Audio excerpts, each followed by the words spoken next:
Bismillahirrahmanirrahim. In this video, we'll learn about magnetic circuits with two windings.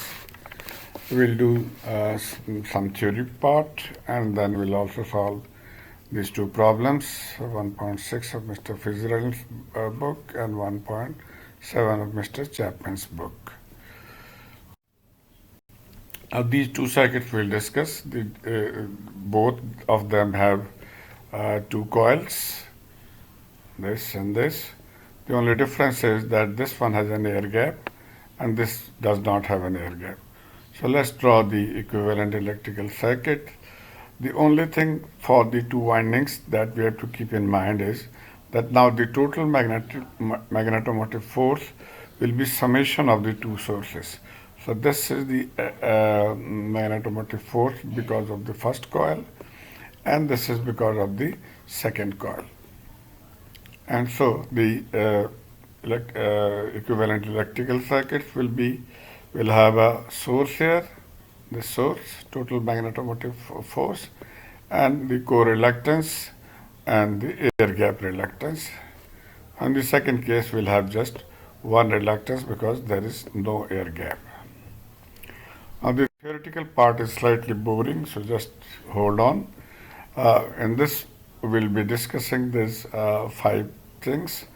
We'll try to find the resultant core flux. We'll find the resultant flux linkages, self-inductance and mutual inductance, induced voltage, and total magnetic energy stored.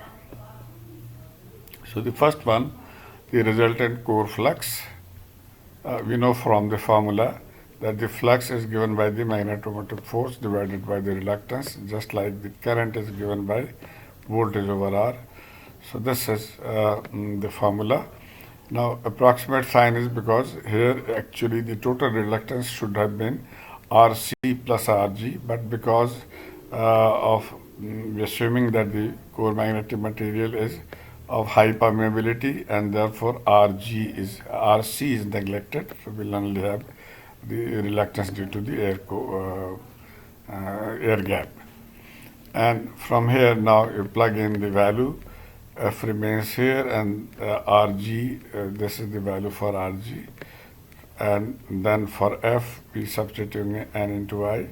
So this is the formula for flux. Now we'll plug in this into here, and the two assumptions that we are making here are that the reluctance of the core is neglected, as we discussed, Rc is neglected, and we are also assuming that the area of cross section of air gap and core are same. AC, the area of cross section of the core, and area of cross section of the air gap, they are equal.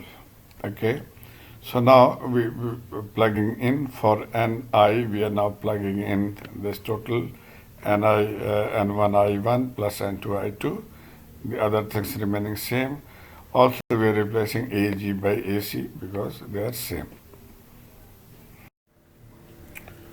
So we found the resultant core flux, and now let's go to the second part. We need to find the flux linkage of coil 1 and coil 2. Now we learned that the flux linkage is given by lambda, and it is N times phi. So the number of turns multiplied by the flux. So the first coil, the resultant flux linkage of the coil 1, which is lambda 1, can be expressed as, from here, lambda 1 is N1 phi, because the phi remains same throughout the circuit. And then plugging in the value of phi, we get this equation from here. And simplifying, we get two parts of the equation. And similarly, we get the flux linkage of coil 2, lambda 2, just like we found out the first part. So these are the two equations for the flux linkages, lambda 1 and lambda 2. So from the flux linkage equations, we'll now find out the self-inductance and mutual inductance.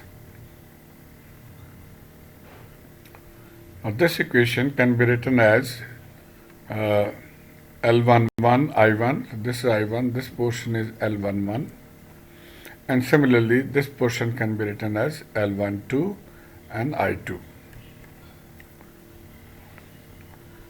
So L11 I1 is the flux linkage of coil 1 due to its own current, L11 and its own current, and where L11 is from here, this part. So L11 is called the self-inductance of coil 1. Similarly, from here, L12 is the flux linkage of coil 1 due to current 2, second current. So this current linking this coil 1 and L12 from here can be found out to be as given here. So this is now the mutual inductance between coil 1 and 2. So the name suggests 1 and 2, that is the mutual inductance between coil 1 and 2. And similarly, from the other equation of flux linkage of lambda 2, we can again find out the mutual inductance and self-inductance. So L21 is the mutual inductance, this part 21, and L22 is the self-inductance of coil 2. And we can see that L21 and L12, they are equal. So L21 is this one and L12 is this one. So you can see they are same. So L12 is equal to L12. And now the induced voltage. So we have learned that from Faraday's law, E is n d phi dt, and this can be written as E d lambda dt, because n phi is equal to lambda. And also L can be written as lambda over I. So from here lambda can be written as Li. So we plug in this value here. So E is d dt Li. And now if the inductance is fixed, so if it is a static magnetic circuit, then the inductance is fixed. Then we can take this constant out, L1 out, so di by dt. So this is the equation for the voltage, which is same as we have for the normal electric circuit. But in most cases, the electromechanical energy conversion devices, inductances are often time varying. So now we have two variables, L and I, and both are varying, and therefore we'll get an answer by differentiation of two variables. So first part differentiation of the second part, and second part differentiation of the first part. So this is the general equation, or this is the common equation for when the inductance is also varying along with the current. And finally, the magnetic energy stored in the circuit. You know that the magnetic or the energy is integration of power. So let's first of all find power. Power is I into I. E is the voltage, I is current, and we have found that E is d lambda by dt. So I d lambda by dt. And if you have to find the change in magnetic energy from time t1 to t2, where the flux level changes from L1 to L2, then we just write change in magnetic energy, integration T1 to T2 of power, and putting in the value of power from here, and changing the limits from T to delta, delta 1, delta 2, and we can find this equation here. So this is for the change in the energy stored. But if you have to find the total energy from 0 to lambda, then we can just integrate from 0 to lambda, and we then will get this equation. Or we can say that lambda 1 is now 0. If you are taking from 0 to lambda 2, lambda 1 is 0 and lambda 2 is equal to lambda. So we get this equation for the total stored energy. So I hope this gives you some theoretical background, And let's now solve one of the problems. So this is example number 1.6 solved in the book. We will try to explain its working. We need to find the inductance L. We need to find the magnetic energy stored for BC 1.0 Tesla. And we need to find the induced voltage for a 60 Hertz time varying core flux for BC 1.0 sine omega t Tesla. And we know that omega is 2 pi f, so it is 377. And the main questions is the same that was continuing from example 1.1. So these are the parameters that we have already found out. And some of the formulas have been given for your guideline. So let's find the first one.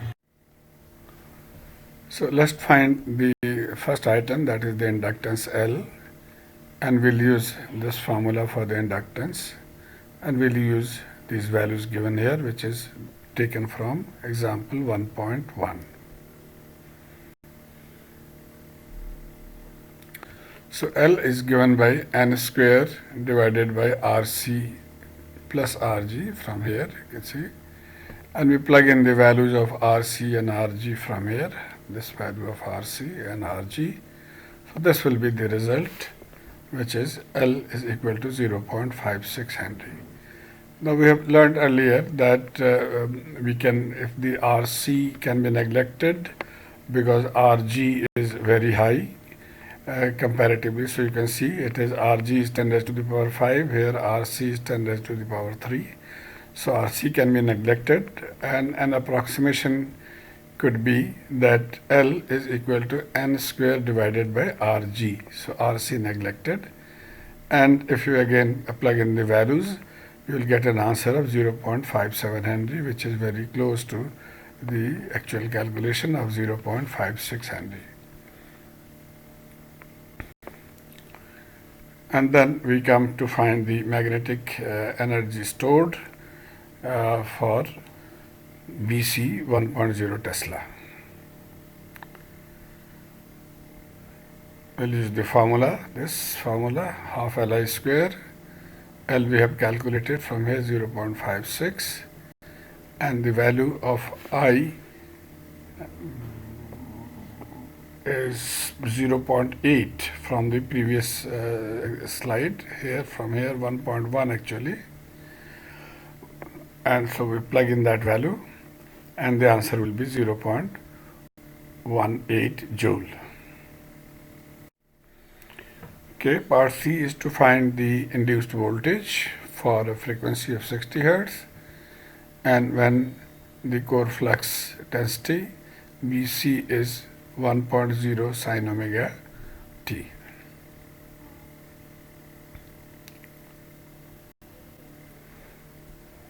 So E is d lambda dt, or we can write lambda is n phi, so it can be n d phi by dt, and then the phi can be b times AC from here.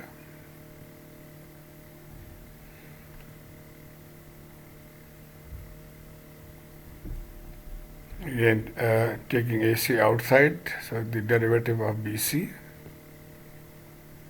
and BC was given 1.0 sine omega t, or 1.0 sine 377 t, because omega is 2 pi 60, 2 pi frequency, 377. So if we now differentiate, n is 500, AC is this value given here, we have in the previous slide it is given, and then D of bit BC,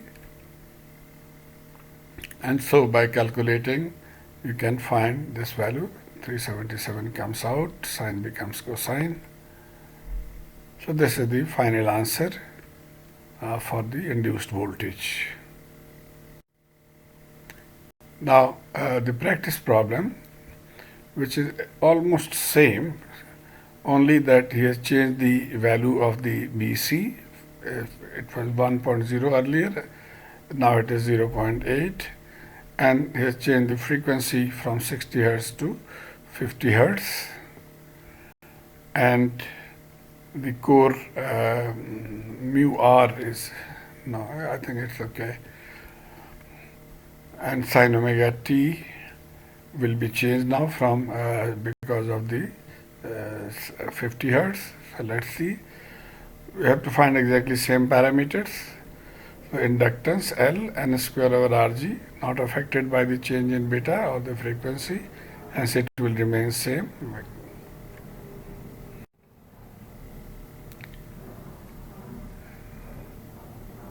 Then we know that the current will now change because beta has changed.